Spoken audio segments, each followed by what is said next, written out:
Test 1, 2.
Test 1, 2, 3.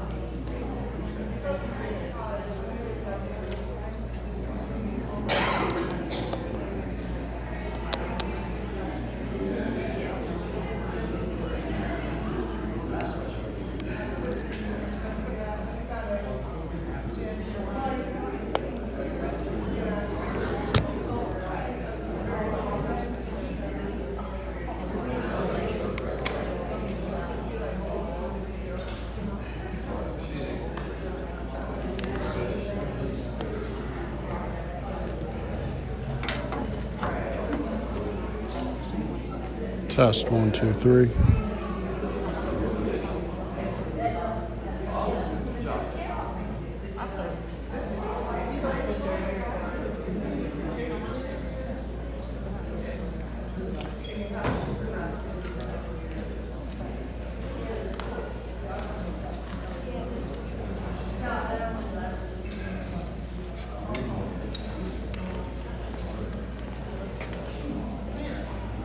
This wasn't working, so this is picking up the mic.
That's I am the bad. worst.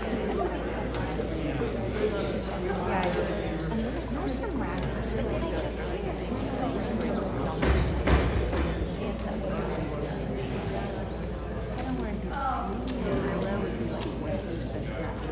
do you know what I mean? I can't anymore. I just I guess I don't flavor it. Yeah. Maybe if I was going to a wedding, that's where I know, I'm like, I'm just going to ride out October snow. Seeing these are so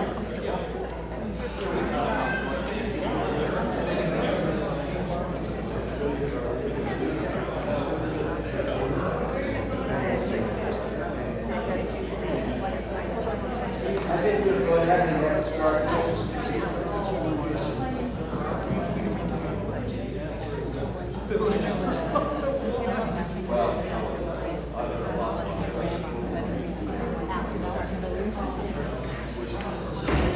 Hey, you have my boots on. Please do not.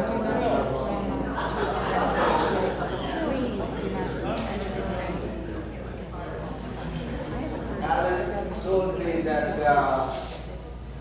the service is cutting in on our time, and I told him I'll have to have a talk with him, and he laughed and says, "Good luck, that will not happen."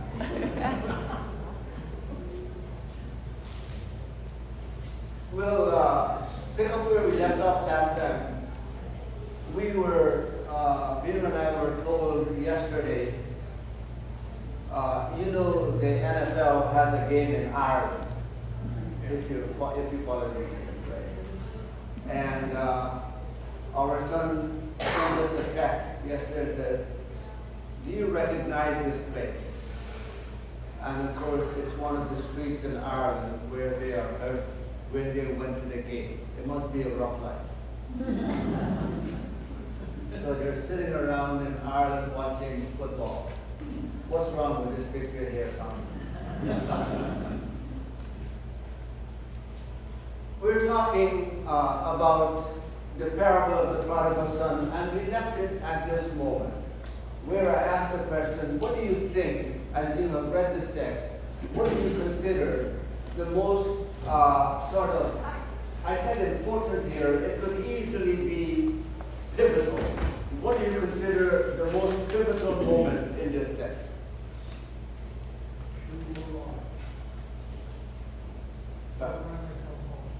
To go around and come home. There is a line in this text that says, when he came to himself. It's right in the heart of the story. And sometimes, when we're talking about this parable, but also often other stories that are shaped because of the titles that are given to them, sometimes we lose track of what's actually in the story itself. And this is just a line in the story that says, when he finally came to himself. And, we can keep reading on in the story. But I want for us to pause for a second. What does this really mean? What does it mean to come to yourself? I've always thought that really referred to the fact that he hit rock bottom. Absolutely rock bottom, like an addict hits rock bottom, like just. That you hit rock bottom. You came to yourself. You hit rock bottom. Okay. And by the way, there is nothing in the story to suggest otherwise. And in fact, there are moments in the story where he is, in fact, the story says he has squandered his entire inheritance, right? In what is called, very euphemistically, dissolute living, right? You can unpack that when you get home. And then there is nothing left. And you are actually feeding and eating the pods that pigs are eating. And you can begin to imagine what this means, right? As maybe if you think the concept of being Jewish and actually being with pigs and eating what they're eating. In other words, so rock bottom might mean beyond anything. But could it be something in addition, not necessarily different, but in addition? And as I read this again, and this is what I want to invite us to do. And I'll give you an example. The Old Testament text for this morning, by the way, I have to confess and be upfront. Okay? If it were up to me, there will always be an Old Testament text that is read alongside the gospel. Okay? Did someone say it? There would always be that. All right? Because when these texts are put together, it is often the Old Testament that is chosen in correspondence with the gospel, not the epistle, okay? Or the book of Acts, for example. So when I see this, I don't ask for much, so I get very excited.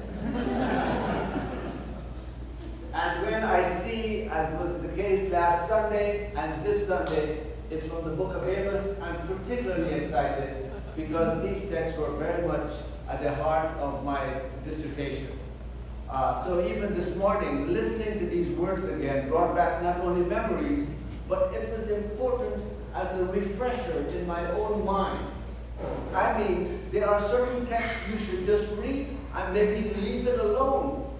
And then read it again and again and again, because within the words of these texts, you have the message of the text. You have, I don't know what else we need to tell you about what you heard about Amos this morning, except follow what Amos. What you should know about Amos in that text is that by the time he spoke and he was finished, they asked him to leave the temple. They said, please, we don't like your type here. And guess who asked him to leave? The priest, who, by the way, was very much in concert with the king, which is never a good combination. Okay? And they asked him to leave, get away from here. So, because we don't want to hear this kind of message. But what does it mean to come to yourself? My point is this: even when I listened to the text this morning, or I reread this story, it struck me somewhat differently. In addition to what you said, Carolyn, I agree that this is a rock bottom, right? Maybe there was nothing that the father could have said before this that would have convinced him. But this is the moment. But I think as I read this again, that part of what coming to oneself might mean in this story is a moment to come home again. He came to himself at the realization that I need to come home again. And then, because we do this so often in these studies, I will ask, what does it mean to come home again? What does it mean to come home again? Not a house, not a place, not a geography, but home. And as I was thinking about this, it seems to me that I thought this would be a great time to have you read this. I'll read it for you and I'll tell you where it comes from. Why is home plate not called fourth base?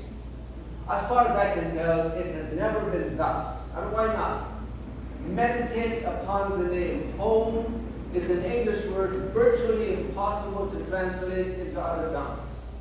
No translation catches associations, the sense of security and autonomy and accessibility, the aroma of inclusiveness, of freedom from weariness that cling to the word home and are absent from house or even my house. Home. Home is a state of mind where self-definition starts. It is origins, the mix of time and place and smell, wherein one first realizes that one is an original, perhaps like others, especially those one loves, but never to be copied. This is what home is about. Any ideas where this comes from? It's a beautiful piece that is taken from a very slender volume that is called Take Time for Paradise. Okay. I know that I'm looking at your face, and your face is telling me that does not help. This is a piece from one person for whom I've had great admiration. And I always find it at the end of September, early October, because of course it has to do with baseball, which I have to admit I don't really follow, but I love the writing about it. And it's by Bart Giamatti. Now I see some heads nodding. You may know his son, who's an actor, Paul Giamatti. Okay? Bart Giamatti was a Renaissance scholar who once upon a time was a professor of Renaissance literature at Yale, would later become the president of Yale University, which he gave up to become the commissioner of baseball. Okay?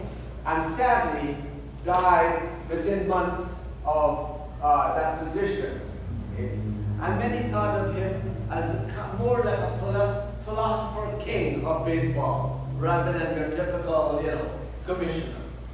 And so home, every time I read this, I thought home is not just about a house. And I believe that I reflected on this again, that to come to oneself is a realization of what it means to come home again. What is it? I mean, that's a whole new meaning to homecoming, doesn't it? It really does. It's not house coming, it's not college coming, it's not university coming, it's none of that. It's to come home again, where there's a community that loves you. And so what do? Because this is all foreign stuff, right? The son is unaware of this. And so his idea is that if I have to come home again, I better prepare myself because I do not know what will happen. By the way, there is no kind of template for this. There is no sort of kind of framework for this. I told my father, give me my inheritance, I want to go. And as I said last time, there is no discussion, there is no interaction, there is no debate, there is no negotiation. You get your portion, which by the way, sometimes when we read the text, we draw the conclusion that is half and half, which is not correct, right? The older son gets, from what we know from the tradition, 2/3, even though it says divided, it doesn't say divided equally. But you take and you leave. That's it. And so we don't have any sense of, are you going to be gone forever? By the way, if that was the case, we wouldn't have a parable, obviously. But we don't have a sense that you're just leaving and heading out, and there is no coming home again. But we don't have a framework for understanding what does it mean to come home again. And so for the son, he creates a speech. And when you read this speech, you will see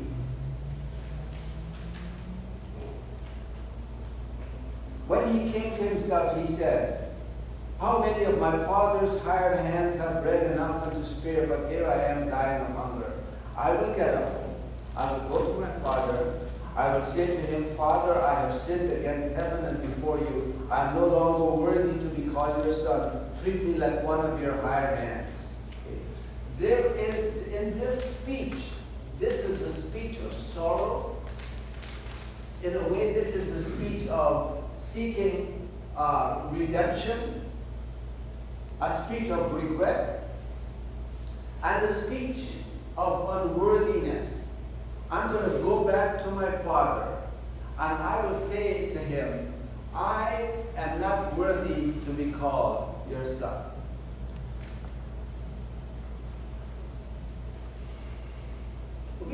pause there and ask the question, what is it that makes one worthy? Or, let me rephrase that, can one ever get to a point where you say, I have now arrived at a place where I am worthy to be called your son or your daughter? What does that mean? And yet, he feels that he has to go, and somehow he is willing to be called a servant. A servant. The word that is used here, actually, which in Greek is pronounced doulos. Okay? It's the word most often translated, it's sometimes translated servant, but it's most often translated slave in the New Testament Greek. Okay? I am willing to come home and essentially to be enslaved. So here's the question. Can one ever, as a child, come home and be a servant or a slave? By the way, I want to be clear. I know that in this world, sadly, broken as we are, that not every parental relationship is ideal, or for that matter, even loving. And so we recognize that.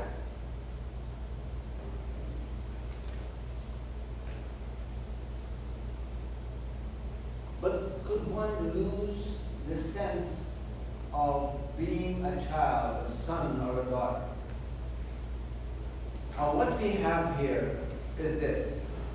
In the Gospel of Luke, more than Mark, more than Matthew, more than John, and more than any of the other Gospels that never made it into the Bible. By the way, we know for a fact that there are in existence about 12 different Gospels, right? And they don't all agree. And if you want, and you want to start looking, and you want some interesting stories in these Gospels, pull up a copy sometime, let's say, of the Gospel of Judas. No, there is such a thing. Okay? And in that Gospel, Judas, as you can imagine, is not a bad guy. Okay? Doesn't betray. You know, the way for Roman story, right? But Luke, which focuses so much, as we've heard again and again, on community, on caring for the poor, on caring for the oppressed, on caring for the hungry. Not in an abstract way. We cannot simply say we love and leave it like. You have to have a predicate to this. We can't say I care and leave it there. There has to be a predicate to this. And you can't, I'm speaking to myself as well, we can't say these things and only believe them in the abstract or theoretically. There is no one in this room, I'm going to be presumptuous here, there is no one in this room who could honestly look at me and say, yeah, I want to be loved, in a kind of a theoretical way. No. It has to be expressed in ways that are not, by the way, not only in words, but in actions.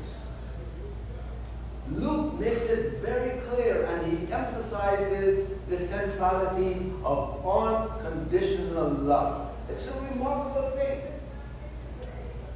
It's when I say, or when the Father says that I love you, don't look for an asterisk that says, see the fine print below. Which you will understand, right, the exceptions to what I'm saying. No, it simply says, I love you, and there's, as they say in the UK, full stop. That's it. That's it. And this is something that the younger son never quite understood. He believed that coming home again, he would have to earn his father's love. And the funny thing about unconditional love is that you cannot earn it.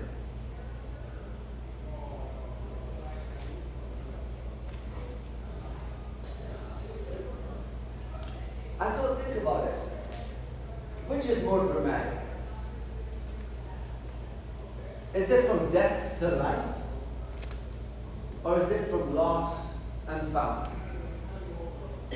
And you notice all three parables in Luke chapter 15, whether it's the sheep, right? Or the lost coin, or quote unquote the prodigal son, right? Where is the emphasis on?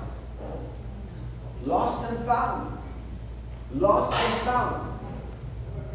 Because in lost and found there is the possibility of coming home again. Whether it's the one sheep that comes home again, whether it's the lost coin in a way that is found, and in all there is great rejoicing. There is great rejoicing. The word I like is beginning. You're going back to a beginning. You're going back to the beginning. Okay, but here, let me add to that because I think it's an important point. Okay?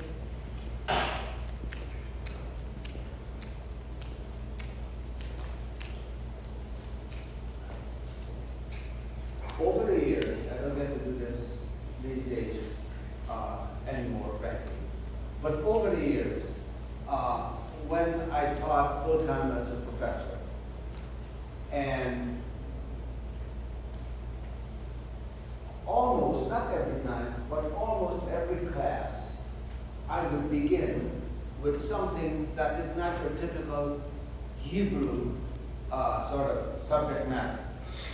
I would begin with something out of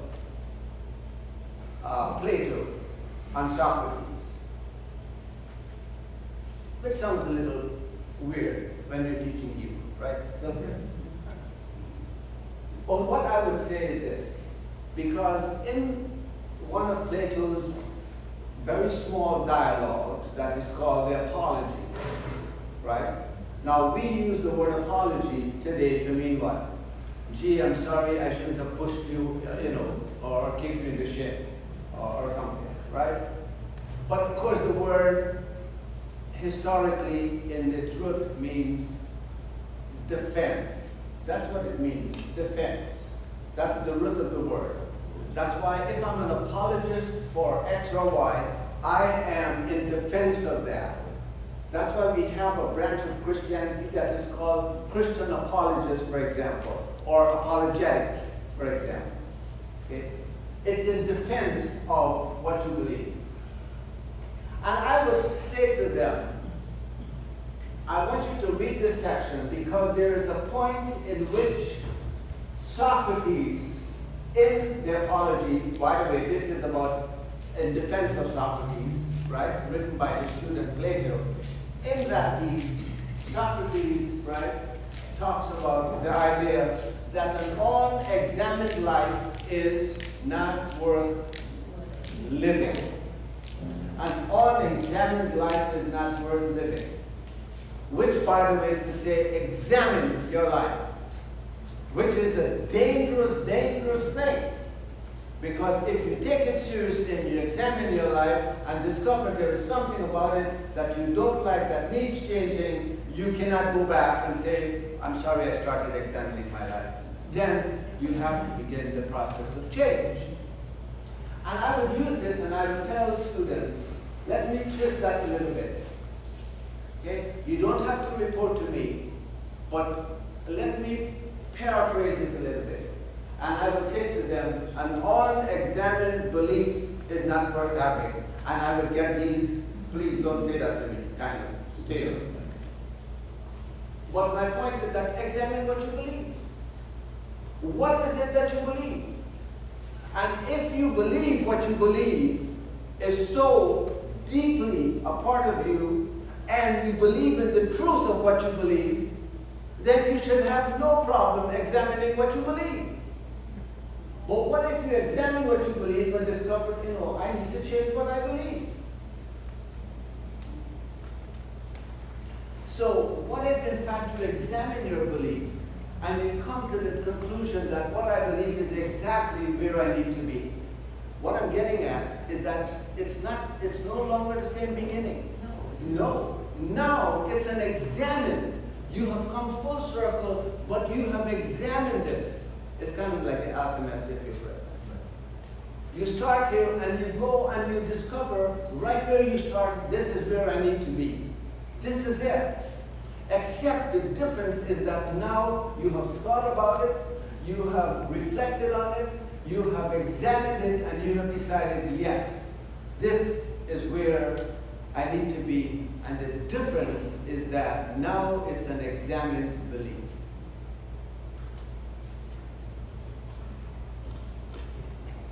The older son in this story is angry. Is angry. And he is angry. Why is he angry, by the way? What? No, let me rephrase that. Why do you think he's angry? In your view, why do you think he's angry? Jealousy. Jealousy? It's not Which fair. by the way, I'm yet to be persuaded that jealousy has any virtue to it. Okay? I know it parades around as well, it's just, the reason I'm doing what I'm just jealous. By the way, it's fraught with all kinds of problems. It's unfair. It's unfair. He's self-righteous. When last did I promise you fairness happen? I mean, what does it mean to be fair? You got 2/3. Right? You got the whole.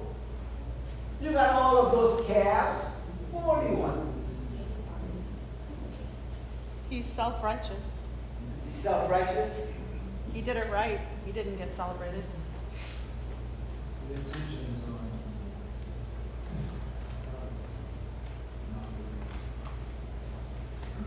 He's slaving away. He's slaving away. He feels overlooked and taken for granted. Say that again.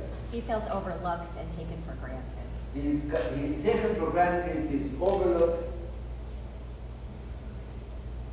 His role has changed. His word is changed. His role is changed. I think he feels like the lost son. He's the good son.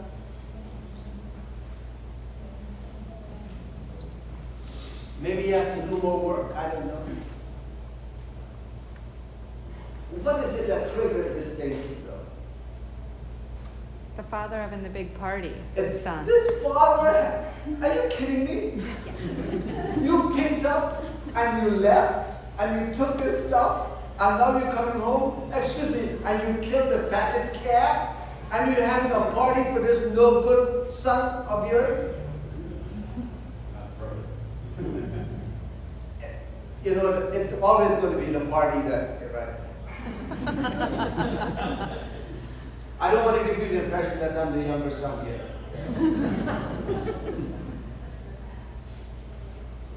Actually, it's the father's being prodigal. He's the one who's being generous. Well, remember what we talked about last week, right? This could easily be a description of a father who is prodigious, who is extravagant in his love, who has determined that he will not put a footnote to his love. It's a remarkable thing. Because maybe the natural human tendency is that, the younger son comes home and the father says, I'm glad you're back, but we're going to have a talk. And in the history of we need to talk, nothing good comes after that. But none of that happens. All in preparation. And the older son is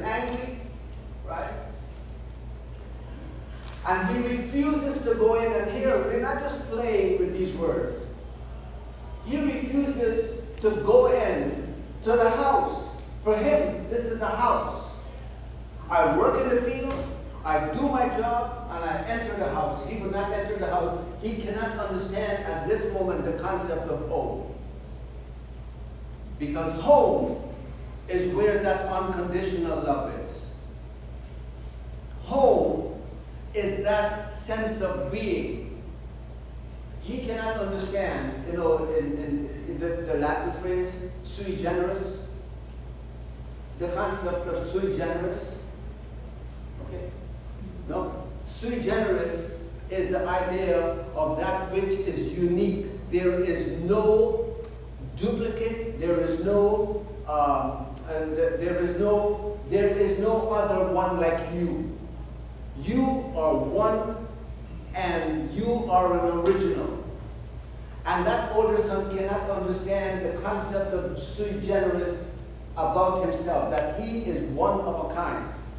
By the way, that first word, sui, is also part of, sadly, the word suicide. It's the same concept. When someone commits suicide, it's the death of that which is unique, that which is one of a kind. The older son cannot understand the idea of his uniqueness.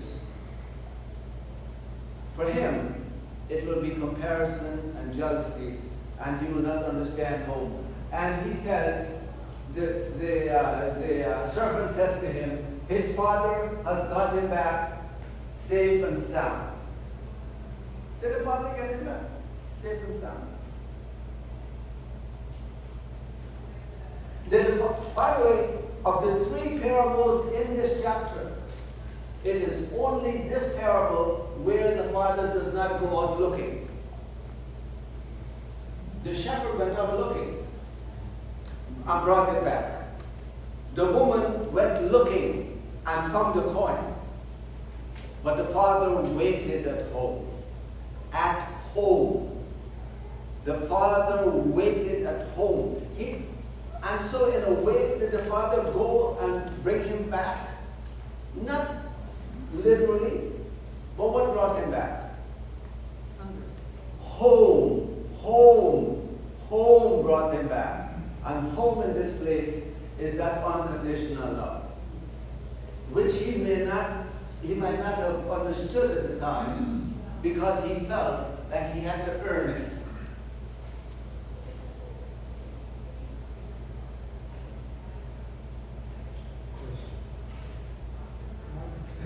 How do you then interpret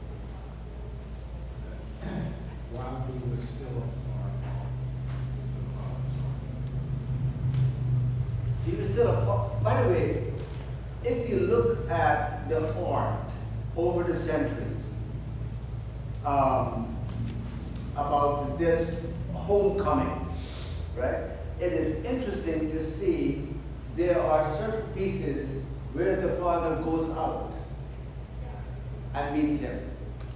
And then there are certain pieces where the father is standing at the door and the son comes and greets him. We're never told, right? But this father saw him from afar off coming. And in that moment, he doesn't go after him, but in that moment, he is ready to welcome him home again with that kind of love. Despite every preparation that the son had made, the father wants no part of it. It's, my son has come home. The love that I have has brought him home. And in that moment, there is cause for celebration. even though he was there, my point is that he was looking.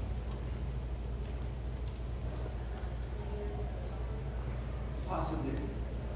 Possibly. It's entirely possible that the father stood at his door every day with the hope that his son will return one day. It's possible. It's possible. The text never says that. The text never says he went up looking for him, but he waited there. And then he saw him one day from afar. It's a remarkable story. I know we collapse it that the prodigal son has come home and what do we do in those moments as the elder brother? By the way, this is a story as much about the older brother as it is about the younger. I know we don't like to hear this, but many of us in society and writ large and in the church are the older brother. We can't stand this idea of unconditional love. You've got, I mean, you screwed up here, you've got to sort of earn your way back. It's tough because the focus has been this wayward younger brother, son, who went away.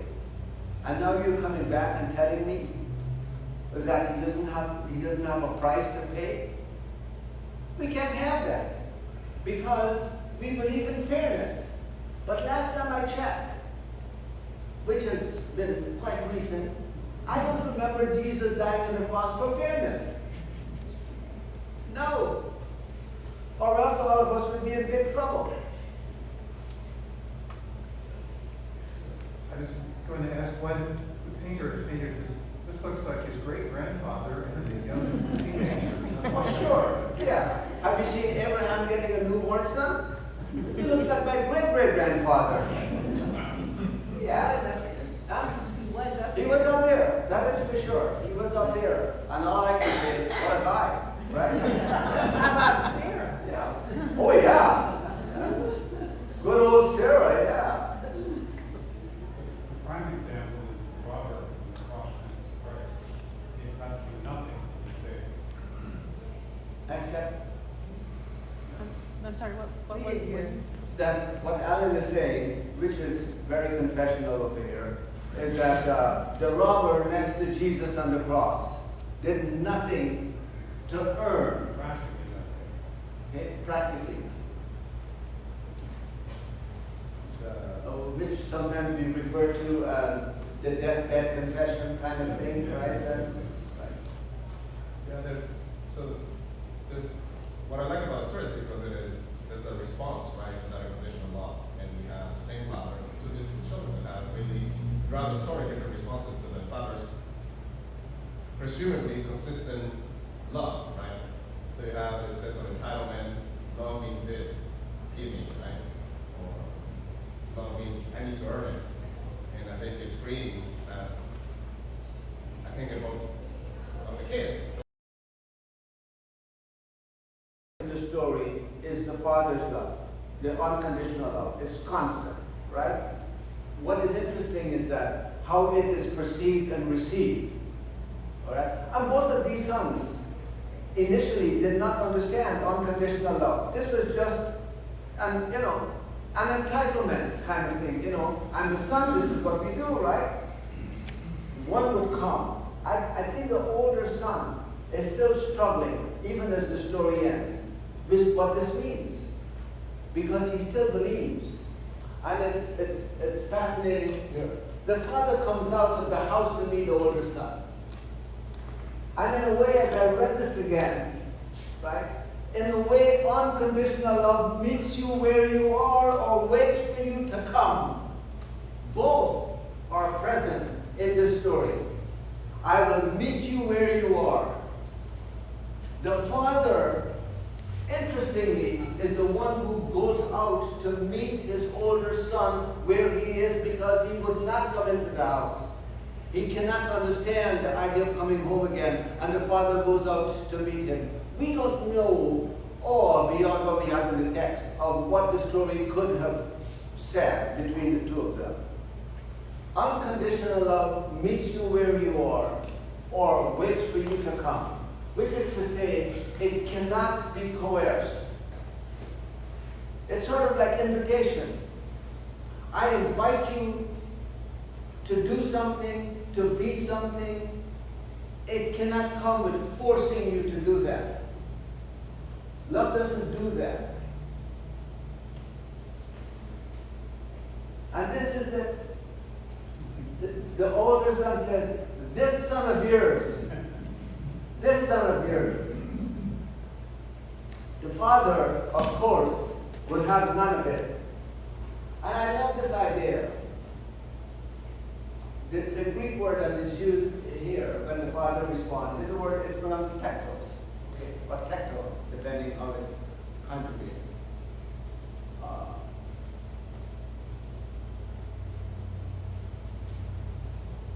It doesn't mean son. In fact, it doesn't mean daughter. It really means child. And depending who it is referring to, the context will dictate if it's son. In a way, I find this just one statement here at the end of it to be one of the most moving statements.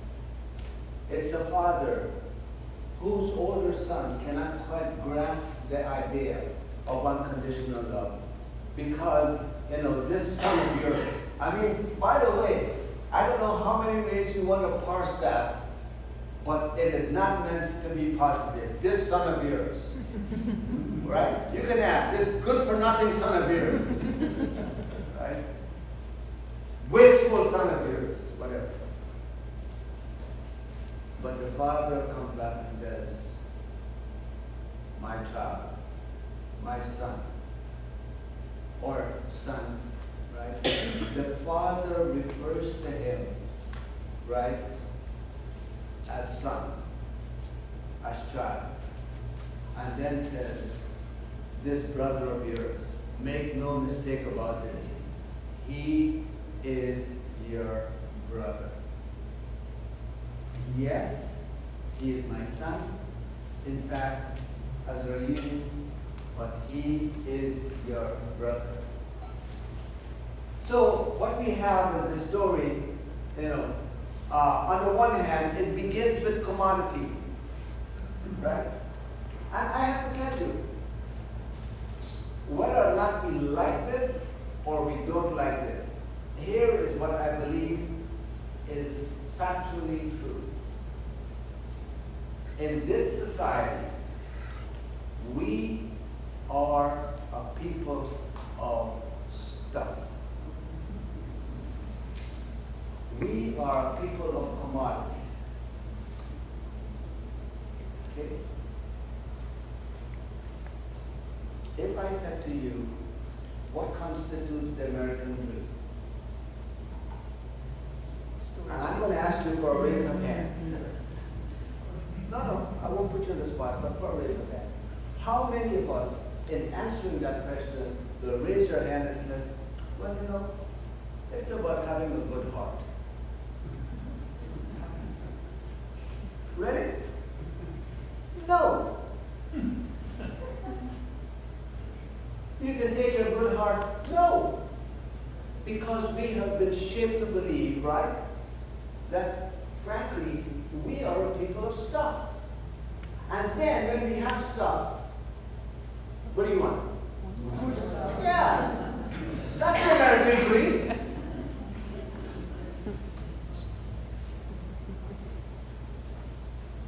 And I'm going to go out and I'm going to take my stuff and I'm going to have a good old time in dissolute living.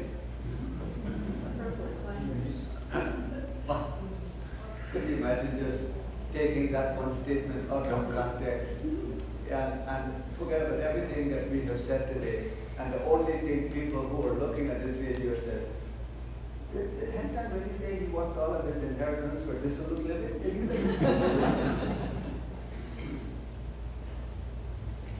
And so we move from commodity to community, and from jealousy to joy, right? By the way, it's easy to say that just in passing, but the journey is a lengthier journey. And sometimes it is fraught with challenges, because we have to break out. That older son is going to have to come to grips with the idea of what does it mean when my father refers to me as my son or my child.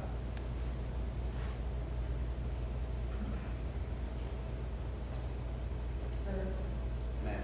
question. In Hebrew, when he says, my child,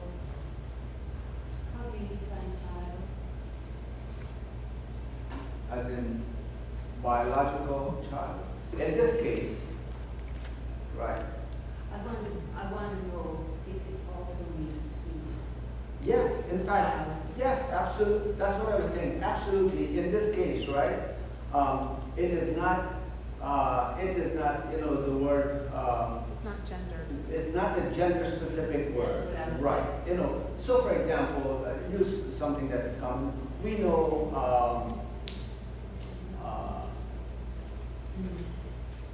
We know about. The word for son, right, is what? In Hebrew, we know this word. Ben? Ben. For daughter, Bob? Ba, as in, right? Bat mitzvah, you're right. That kind of- But there's a difference between. Oh, yes. But here, right, the context will dictate what the gender is going to be. Right. And now, in fairness, the word my is not in there, but it's often included. It simply begins son, right? Which has a kind of which has a kind of poignancy to it here. You can almost begin to see the father saying, son, this is your brother. This is your brother.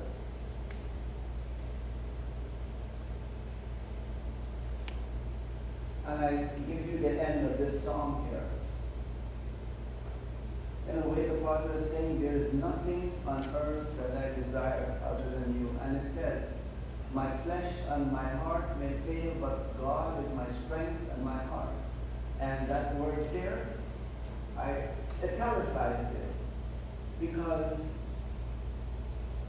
God is my portion forever. What does the younger son ask for? His portion. His portion. And I know that as parents, right, to tell our children, well, you know, my love is enough for you. No, that's not what I'm asking for. I want money for a ticket someplace. Yeah. I want to know how the inheritance is going to be divided. Am I in the will? Kind of thing. And you say, my child, isn't my love enough? Good luck with that. All right. I don't know much about this. Elder's not. He changed his mind. We have no idea, right? But you see, this is often what happens, right? Many of these parables do not give you, oh, by the way, look in the footnotes to see the rest of the story. Remember that there wasn't there, what was the name of the guy who always tells you the rest of the story? Paul Harvey. There is no Paul Harvey in this story, by the way. There is no sort of checking the index here, right? You make up your mind. You make up your mind. And what has happened, precisely because of this, is that over time, we have made up our mind that this story is about who? The younger son. And I'm saying to you, for what it's worth, it's more than that, yes. But at the end of the day, this is a story about a father's unconditional love and the welcoming home of a son who went away and did not understand at the time what home meant. And an older son who still is struggling with understanding that he cannot earn. To simply say, I've worked so hard and you never gave me even a little party. You are missing the point. This is all yours. It's all yours. I remember years ago, I heard somebody read this as, was it 2 daughters, and it had holy meaning for me. Because men never have to translate all these parables, but women always have to. Oh, I'm so sorry. And then a holy meaning. If I let her keep going, you know it's going to happen. Before we know it, there's going to be tears here. You know? But here's the thing, Karen, don't lose your thought, please. But here's the thing, jokes aside, do you know what parallel? I have to say because I've written about this in one of my books, little section. You know what parallel at least I drew between these two sons? I drew a parallel with Shakespeare's King Lear and the daughters, okay? And the reverse that happened in Lear, as you remember, right? Now, there were 3 daughters, right? Goneril, Regan, and Cordelia. And in that case, it is the youngest daughter who actually comes home to her father, if you will, not the oldest daughters who were.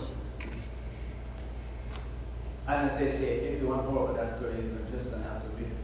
But the whole point is that actually that's not far off, right? And it's not far off also because even though the parallel has not been drawn by King Lear, the ideas, if you will, are still embedded in literature.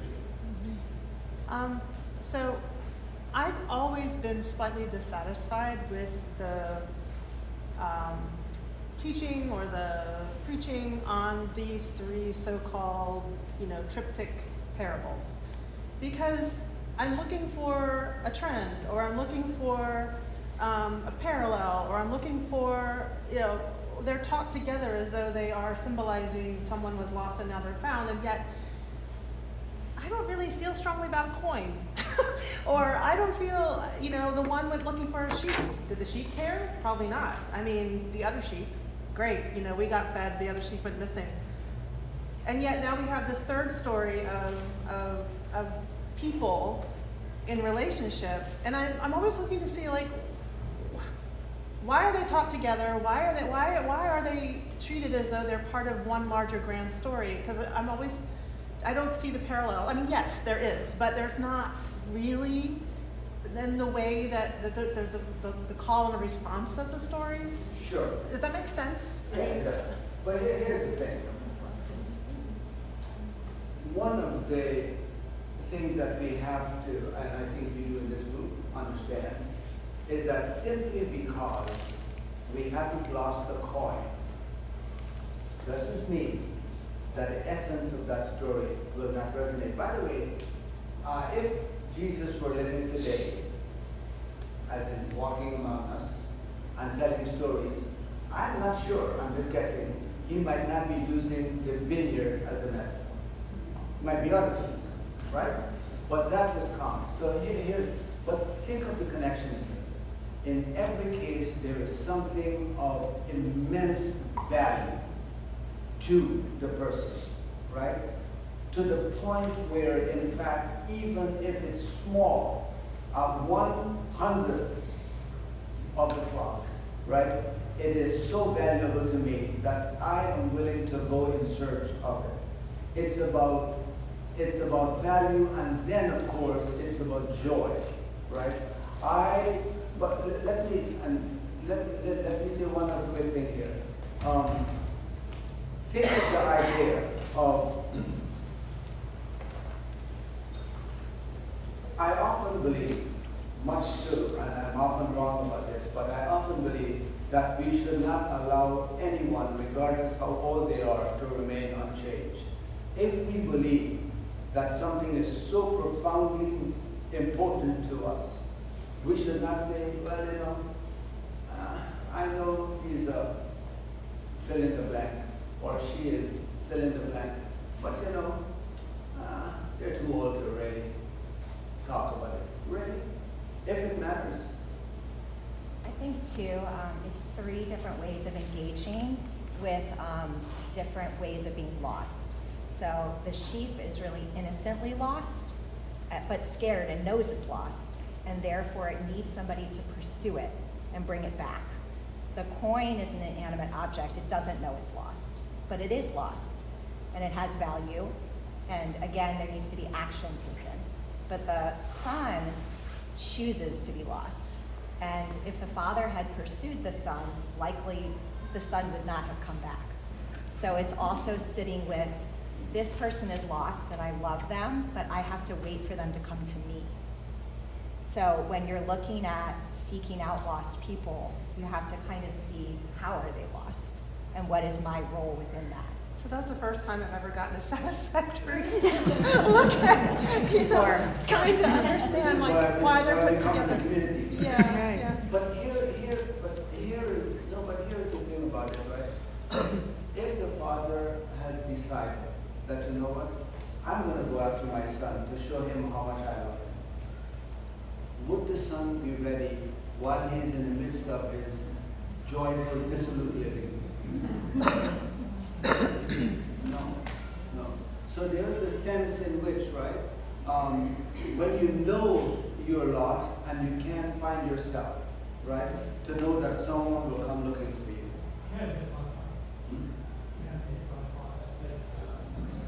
So,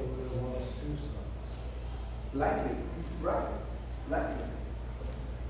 All right, so give me just a couple minutes. Let's wrap. So we never got to the parable of the tenants. Okay? And by the way, as I said 4 weeks ago, we have about 40 parables of Jesus, right? We've tackled about 3 so far. Okay? But here's the thing. All through October, right?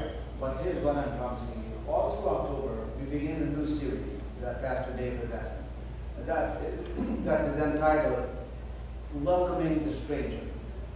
Looking at biblical texts, we'll look at a number of Old Testament texts, again, Hebrew texts, that talk about welcoming the stranger, some of which, by the way, might never mention the word stranger, but it has to do with welcoming the stranger, such as the book of Ruth, for example, which is one of the texts that we'll begin with. But I want to say next time I will also begin with this last parable of the tenants, because I think it has great currency for us today as well, in terms of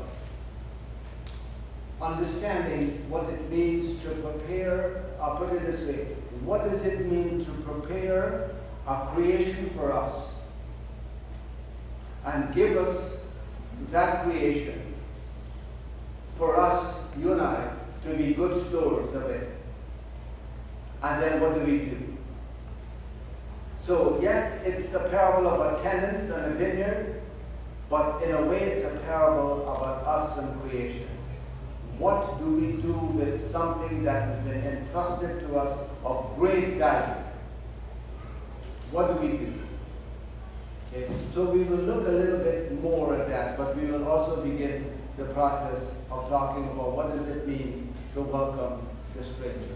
And if you see a theme running through all of this, right, it's because there's a theme running through all of this. All right, so we have to stop there. We'll see you on Sunday. Carol, thank you. Different ways of engaging with what it is to be lost. That's